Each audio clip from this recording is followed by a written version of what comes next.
So I was sent a little box of magic, which I thought I would share with you. So obviously the outside of the box has the wrapping tape of the company that sent it, so I knew what was in it. And I had tested them at the Paperworld 2024 show in January, so I was quite excited to get these just to do some more detailed tests in the studio, and I thought I would share these with you. So this is the box, and some of you who know what this box looks like would know exactly what's inside. There's nothing on the box. It's like magic. So when we open the box, it has a really nice sort of metallic clasp. So we open it and we see, ta-da! Right, now I tested these in Paperworld and I did some tests. I showed you what the Real Brush Pro colors are. So I've taken some of these out. So this is such a cool little box. And I store this box horizontally rather than having it upright vertically. Let's just get that out of the way. Right. These are different to the other Karin markers, which are sort of juicier brushes. These are real brushes. So the tips are filaments and they come to a point. So I'm going to get the orange out because it's nice and bright. Actually, let me just move this. And let's zoom in so that we can see this better. So there's the tip, and you can see that it is, I'm just going to use a piece of scrap paper because I will do this slightly differently. You can see that if you press, it opens and it closes. So it's not like a spongy tip or a felt tip brush. It's really sort of filaments. It is more like a real brush. So what I want to do is I want to run through some of these, run through this and show you what these brushes can do. Let's just put this back into its lovely little housing, which is so beautiful. I love this little sample kit because it really gives you a sense of how the brushes work and what they can do. So let's start with the first one. So these are, so it says brush-like experience, it says calligraphy, graphic design and illustration, canary yellow, and these thinner ink ones are for work on a light colored pad. So I'm just going to use a Canson marker pad because the paper is smooth. So you really want to use a pad which has smooth paper on it, obviously ruling up lines earlier on, which has smooth paper, otherwise it will destroy the filaments of the brush. And as you're writing, the filaments will twizzle against each other and they will fall apart. Now, I use these filamented brushes very differently to how a lot of people use them because my aim is to get them to mimic a pointed flexible metal nib. So when I write with a pointed flexible metal nib, I get very specific types of strokes. And the strokes that I get are for pointed flexible metal nib work.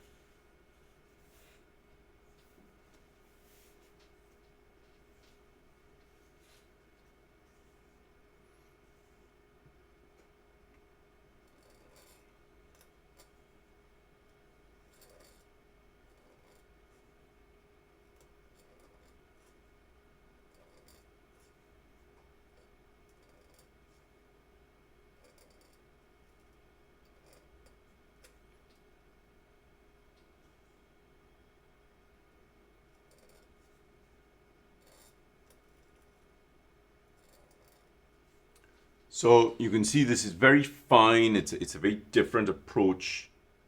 Well, this is the approach for writing Copperplate script. Of course, when you use a brush pen, lots of people use the brush pens on their sides. I tend not to use them on their sides. I tend to use them in a more upright way so that the filaments work slightly differently. So let's look at this a little bit carefully.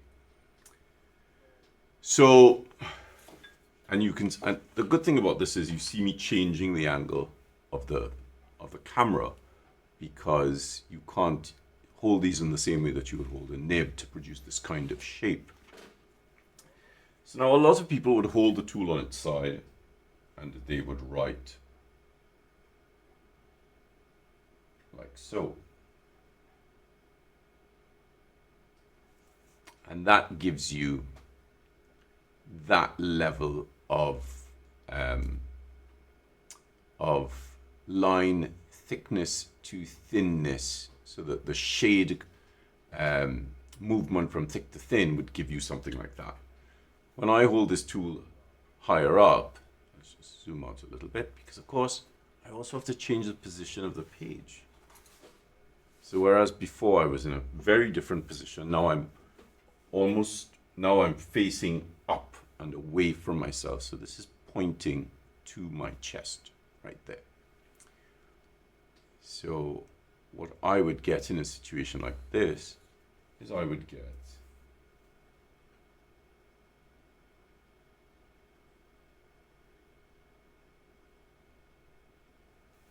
get that kind of shape. Let's turn the camera properly and do it again so that you're not craning your neck.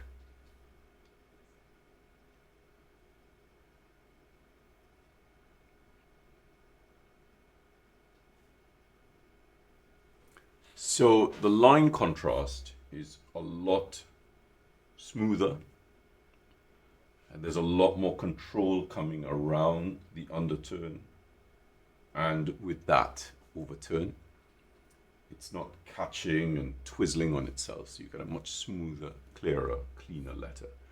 Of course, the great thing about these brushes is they are so well made that they produce really beautiful lines. Now, this is a 9mm height, so I'm going to write at 18mm.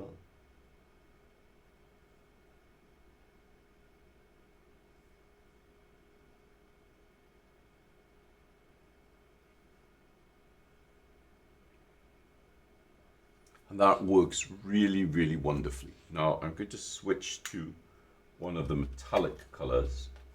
Ooh, metallic purple. And I'm going to do the same set of exercises. So we'll just write ABC.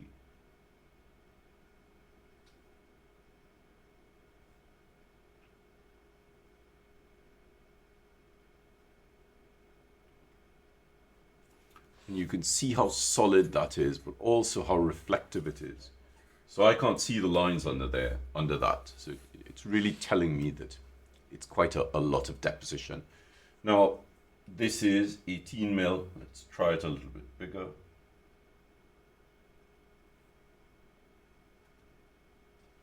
And the deposition is still there. Now, what I really want you to focus on is I'm not rushing this writing. I'm really sort of taking my time with it, because if you write too quickly, it collapses under itself and you don't get the correct shape. But also by writing slower,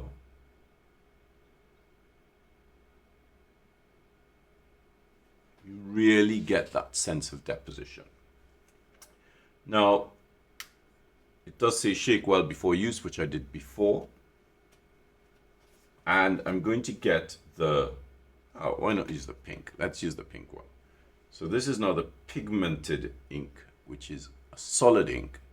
So I'm going to hold it like so, and I'm going to shake it back and forth. You can hear that little roller in there activating the ink. So this is a dense color, whereas this is almost like a watercolor. And again, I'm going to work at 18mm.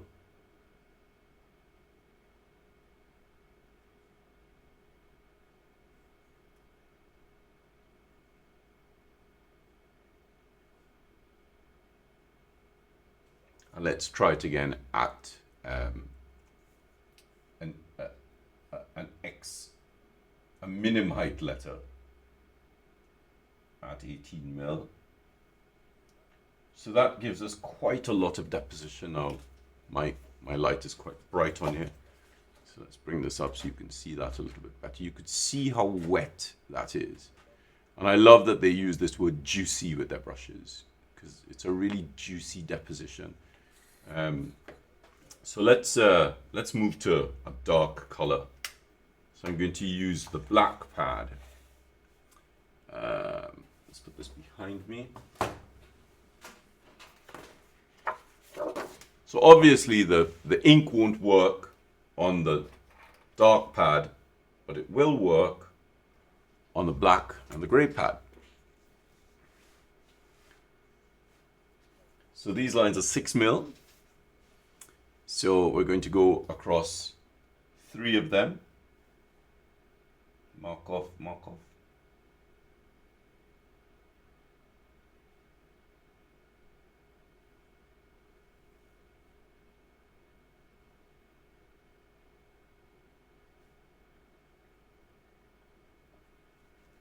And let's take it up to 18. You can really see how wet that is. You can't even see the black through it.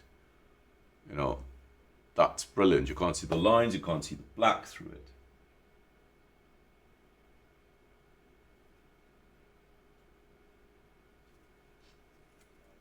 I really freaked out when I used these at Paper World, because they had just brought them out, and you know, I think I was the first person to test them, which was so exciting.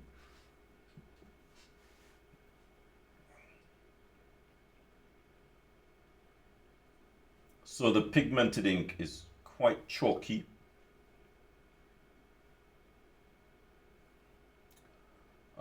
And this is really good to see. I know it's not the color it's not that pink, but for me it's quite pink. Let me take this light off. So it's very, you know, it's much pinker there. Maybe I'll switch to the orange. So the thing to note with let's just activate that. The thing to note with the pigmented ink is you really do need to move a little bit slower than the metallics. Let's give ourselves a little bit more height.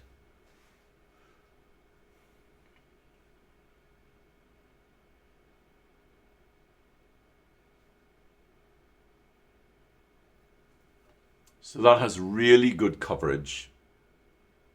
It's really quite solid.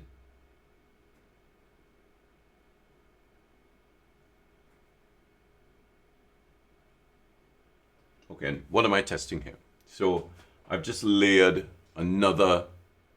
deposited another layer on top of this to make it even more solid. But the thing to be conscious of here, what I'm testing here is the bristles' ability to stay where I want them to go. So if I write in a direct eye, and I want to go back and add more weight on top of it, I should be able to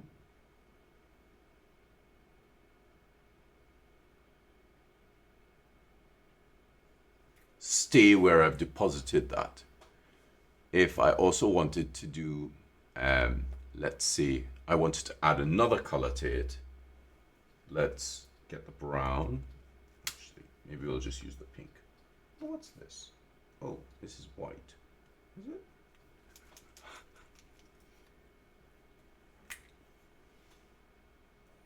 Right, so that's dry, and that's dried really quickly. Let's add white on the left side.